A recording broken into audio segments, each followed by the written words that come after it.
Docteur, ça fait plus de 6 mois que ma femme me refuse le sexe. J'ai tout essayé. J'ai appliqué vos conseils, je lui ai même montré vos vidéos, mais rien, c'est le désert. Qu'est-ce que je dois faire? Alors, dans la vidéo du jour, je vais vous partager 4 erreurs monumentales que font certaines femmes qui peuvent franchement ruiner la vie sexuelle à deux. Avant de continuer, likez la vidéo. Vous partagez et c'est fait? Cool! Maintenant, installez-vous. Ça commence tout de suite.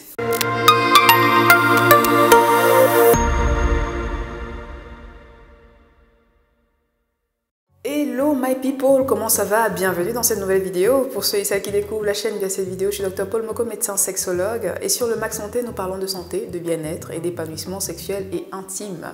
Alors je vous invite à vous abonner et à activer la cloche de notification pour être prévenu à chaque fois que je poste une nouvelle vidéo. N'hésitez pas également à nous rejoindre sur nos réseaux sociaux, le Max Santé sur Facebook et sur Instagram. Et à télécharger votre cadeau de bienvenue, le nouvel e-book gratuit 10 astuces pour faire craquer une femme au lit. Je vous mettrai le lien en barre d'informations. Et d'ailleurs, n'oubliez pas que mon livre Bien dans ma fleur, Taurine sous la couette, est également disponible sur Amazon. Je vous mets le lien également en barre d'informations. Maintenant, nous pouvons rentrer dans le vif du sujet. Les amis, le monde va mal. Ma messagerie, ma boîte mail a été prise d'assaut. J'ai reçu des tas de messages de messieurs qui se plaignaient de ne pas avoir eu de relations sexuelles avec leur partenaire depuis des mois, d'avoir été comme sevrés, privés de sexe depuis très longtemps, et ça générait chez eux énormément de frustration. Du coup, ils m'ont contacté, chacun, pour savoir quoi faire, pour comprendre où est-ce qu'ils avaient péché. Dans la vidéo du jour, je vais partager 4 erreurs classiques, communes, monumentales cependant, que font certaines femmes qui contribuent à ruiner l'épanouissement sexuel à deux, c'est-à-dire au sein du couple. Et bien évidemment, j'embrayerai sur des solutions, des propositions de solutions. Alors, aujourd'hui, je vais me concentrer sur vous, mesdames, parce que je vous vois déjà venir dans les commentaires. Oui, et les messieurs là, ils sont... Wow. Une chose à la fois, d'accord? Aujourd'hui, je vais souffrir que je me concentre sur vous. Dans une vidéo ultérieure, je dirais 2 mots à ces messieurs, mais pour l'heure, il s'agit de vous, d'accord? Alors, tout le monde s'installe, on prend de quoi noter, parce que je crois que vous n'allez pas m'aimer. Voilà, bon. Erreur numéro 1, certaines femmes se disent souvent, le sexe, ce n'est pas important, ou alors, le sexe, ce n'est pas le plus important. Alors oui, évidemment, il y a plus important que le sexe. Il y a les valeurs humaines, il y a votre vie professionnelle probablement, il y a les enfants, il y a vos projets communs. Oui, tout ça c'est certainement plus important qu'une simple relation sexuelle. Ok, je suis d'accord. Lorsque vous regardez votre quotidien et la place que prennent toutes ces autres choses qui sont, entre guillemets, plus importantes que le sexe, finalement, vous n'avez pas beaucoup de moments d'intimité que vous passez avec votre partenaire. Et pourtant, les moments de sexe et autour du sexe sont quasiment les seuls moments d'intimité que vous pouvez partager avec votre partenaire. Et quand je parle d'intimité, je parle d'intimité physique, d'intimité affective, d'intimité émotionnelle qui contribuent à resserrer vos liens. Okay? Donc, même si le sexe, ce n'est pas le plus important, le sexe reste important si vous souhaitez partager des moments d'intimité avec votre partenaire et consolider vos liens. Alors, ma première astuce ici, ce sera de fortement vous encourager à remettre le sexe dans la liste de vos importants, parce que bien souvent, il est à la fin de la liste des importants, voire il sort même de la liste des importants. Alors, il s'agira ici de prendre le sexe et de le remettre dans la liste de vos importants. Mettez-le dans la liste de vos priorités. Alors, j'entends déjà ici, comme j'ai déjà eu à voir des commentaires, oui, on n'est pas des bonobos, et de toute façon, il n'y a pas que le sexe dans la vie. Oh, excusez-nous. Si pour vous, le sexe n'est pas important, déjà, je ne sais pas ce que vous faites ici, parce que de manière générale, ici, je ne parle quasiment que de ça. Mais si pour vous, le sexe n'est pas important, je vous en prie, circulez. Chacun sait ce qui est important pour lui. Pour ceux et celles pour qui le sexe, c'est important, mettez le sexe dans la liste de vos priorités. Mettez-le dans le top 5 de vos priorités. Voilà, c'est dit. Étape suivante. Alors, erreur numéro 2. classique que j'entends souvent. Il ne pense qu'au sexe, il fait passer de câlins, du coup, j'ai pas envie. Ok. Comment vous expliquer ça en français facile? Yes. Les langages de l'amour. Je ne sais pas si ça vous parle, les 5 langages de l'amour. Vous avez lu le livre ou pas du tout? Cherchez les 5 langages de l'amour de Gary Chapman. En principe, vous devez déjà en avoir entendu parler. Alors, je ne vais pas vous lister tout ça ici, hein, mais l'idée, c'est de vous expliquer quelque chose.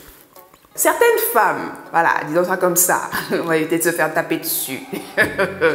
Certaines femmes ont comme langage de l'amour, on va dire, les moments de qualité, les paroles valorisantes, par exemple. Okay? Quand, d'un autre côté, certains hommes vont avoir comme langage principal de l'amour le toucher, le contact physique, donc la relation sexuelle. Pour ces hommes-là, dans le cas de figure qui nous occupe, le rapport sexuel, le sexe, est un moyen de dire « je t'aime ». Bien évidemment, entre parenthèses, on n'oublie pas que les cycles de sécrétion de testostérone chez les hommes vont faire en sorte qu'ils aient plus souvent envie de sexe que les femmes. Ça, c'est hormonal. J'avais déjà expliqué dans une précédente vidéo. C'est biologique. De la même manière que les femmes, à un moment, la plupart du temps, au moment de leur période d'ovulation, elles vont avoir une période, elles vont avoir une libido, pardon, un peu plus importante. Ça fait partie de la biologie, de la constitution de chacun. Si vous aviez une ovulation 3 fois par mois, vous auriez 3 fois plus d'envie de sexe, ok? Voilà, comme ça c'est dit, fermez la parenthèse. Mais là où je veux en venir en parlant des langages de l'amour, c'est que ça va m'amener à ma deuxième astuce. Il faut partir, idéalement, partir de votre expression, de votre langage de l'amour pour arriver à satisfaire son langage de l'amour à lui aussi. Ça veut dire quoi? Je m'explique. Votre langage de l'amour, par exemple, ce sont les moments de qualité. Ok? Bon, moment de qualité, imaginons, vous initiez un moment à deux, resto, dîner, chandelle, balade, tout ce que vous voulez, ok? Moment de qualité, ça c'est pour vous. Soit vous initiez, soit c'est lui qui initie. Si c'est lui qui initie, tant mieux, il est encore plus attentionné que ce que vous imaginiez. Ou alors vous initiez et il répond présent, ce qui est très bien aussi. Dans tous les cas, vous êtes satisfait dans une certaine mesure et vous vous sentez considéré dans vos besoins. À ce moment-là, vous êtes davantage disposé à prendre en considération ses besoins de manière à ce que lui aussi se sente reconnu et considéré dans ses besoins. Et donc, ça veut dire que à la suite de votre moment de qualité, vous commencez par initier un contact physique, à le toucher, à le caresser. Alors, ne soyez pas surprise s'il se met en érection. C'est normal parce que il a des sentiments pour vous, il vous désire, c'est normal qu'il soit excité. Mais c'est normal qu'il ressente du désir, qu'il ressente des choses quand vous le touchez. Ça ne fait pas de lui un obsédé. Okay? Donc, partez de là pour pouvoir satisfaire, donc toucher, caresse et éventuellement aboutir à un rapport sexuel parce que ici, c'est ce qui nous occupe en l'occurrence. Okay? Après, rapport sexuel, vous mettez ce que vous voulez dedans, ça vous regarde tous les deux. Bon, ça c'était l'astuce numéro 2. Erreur numéro 3. Que j'entends le plus souvent, et je crois que là, vous allez me tomber dessus, mais c'est pas grave, j'assume, qui aime bien, châtie bien. Le sexe doit être spontané, le sexe doit être naturel. Je crois que c'est le truc le plus, l'erreur la plus courante que j'entends, en fait. Et je vous explique pourquoi. Alors, au début de la relation, au début de votre relation à deux, le sexe est presque spontané. Je dis bien presque spontané. Pourquoi? Spontané déjà parce que c'est nouveau. Il y a la nouveauté, il y a l'attirance, il y a du désir, il y a la curiosité, etc. Donc oui, on a un élan entre guillemets un peu naturel vers l'autre. Presque, pourquoi? Parce que ça demande quand même un minimum d'effort. On est dans un jeu de séduction. C'est-à-dire que vous allez prendre le temps de vous préparer, de vous apprêter physiquement, de préparer votre lingerie, votre tenue, votre coiffure, votre parfum, etc., etc. Donc il y a quand même un effort qui est fait. Donc ce n'est pas tout à fait naturel, on va dire. Maintenant, avec le temps, avec les années, il y a beaucoup de choses qui viennent meubler, qui viennent transformer votre attrait mutuel. Il y a les grossesses, la prise de poids, le quotidien, les enfants, la maladie des parents, etc., etc. Tout ça qui vient transformer, les conflits qui vont venir transformer en fait l'attirance, l'attrait que vous aviez, l'élan que vous aviez au départ. Et petit à petit, vous allez avoir le désir qui va s'étioler, qui va s'effriter progressivement. Et à ce moment-là, si vous tenez compte de tout ce que je vous ai listé au départ, qui va venir meubler votre quotidien, si vous attendez que le sexe soit spontané, à chaque fois le sexe sera relégué à la fin, tout à la fin de votre liste. Donc à la fin de la journée, quand vous avez fini de faire tout ce que vous avez à faire, vous êtes épuisé, vous êtes littéralement lessivé. Bon, pour la spontanéité, vous pourrez repasser, l'heure est au sommeil. Voilà, c'est dit. Ceci m'amène à ma troisième astuce qui sera de planifier vos rencontres sexuelles. Oui, planifiez vos rencontres sexuelles. Mettez-les dans votre agenda, d'accord? Pourquoi? Parce que quand vous planifiez, dans votre tête, votre cerveau, vous êtes disposé. Votre cerveau se conditionne à passer ce moment. Quand votre cerveau se conditionne à passer ce moment d'intimité, vous allez vous préparer aussi, ça vous conditionne à vous préparer aussi physiquement et à préparer votre environnement. Préparez-vous physiquement, psychologiquement, émotionnellement au niveau de l'environnement. Faites garder les enfants parce que cela, parfois, on est trouble fait. Bon. Donc, vous vous conditionnez, vous vous préparez, vous n'êtes pas épuisé parce que vous vous ménagez du temps pour ça. Et ça va vous permettre de passer un moment agréable avec votre partenaire sans crier fatigue, sans crier ennui, machin, parce que vous aurez fait l'effort, vous aurez fait l'effort de préparer ce moment-là. Donc, planifiez. Bien évidemment, ça ne veut pas dire rendez-vous tous les jeudis à 21 h sous la couette. D'accord? Non, ça ne marche pas. Et pour aller même plus loin, sachez que pour les adeptes de développement personnel, la loi de Pareto s'applique aussi en matière de sexualité. Ça veut dire quoi? La loi du 80-20. Ça veut dire que 20% des moments de partage d'intimité sexuelle que vous partagerez, qui relèveront de l'exceptionnel, contribueront à la réussite de 80% de votre intimité sexuelle à deux. Ok? Ça, c'est la loi de Pareto rattachée à la vie sexuelle. Et on sait tous que les moments de partage d'intimité sexuelle qui en général relèvent de l'exceptionnel, qui sont réussis, la plupart du temps sont planifiés. Ça veut simplement dire que je vous encourage à rajouter de l'exceptionnel autant que faire se peut dans votre partage d'intimité sexuelle.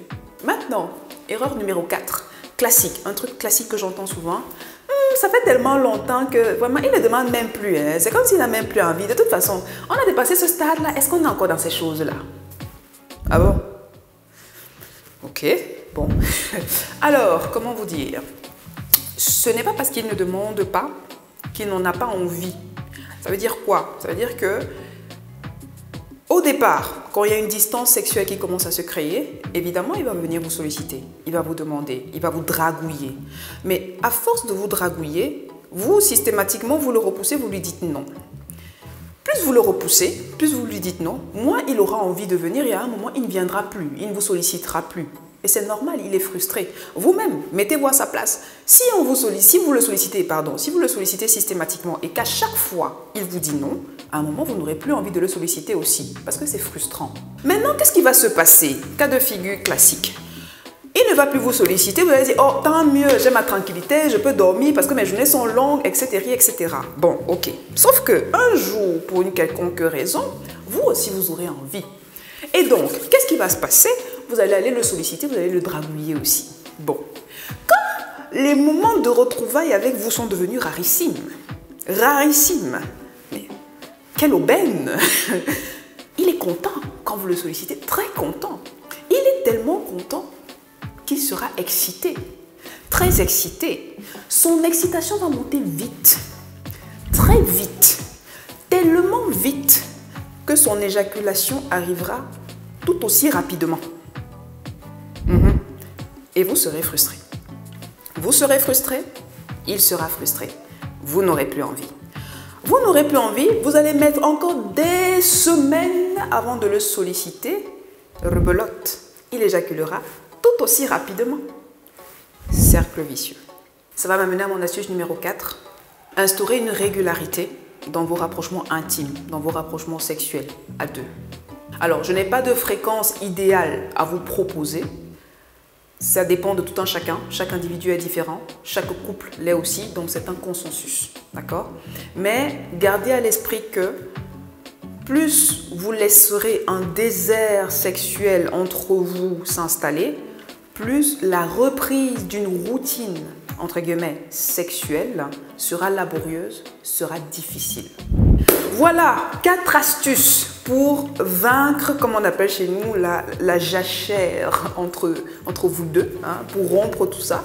Partagez-moi en commentaire vos astuces à vous, on ne sait jamais, hein, peut-être que vous en avez, je suis curieuse de le savoir. Et ma foi, partagez cette vidéo parce que je pense que cette vidéo est digne d'une masterclass, d'accord? Masterclass. Partagez-la massivement parce que je sais qu'il y a énormément de personnes qui sont dans la situation et je pense que c'est important de sensibiliser autour du sujet parce qu'on en parle très peu, très peu, donc voilà.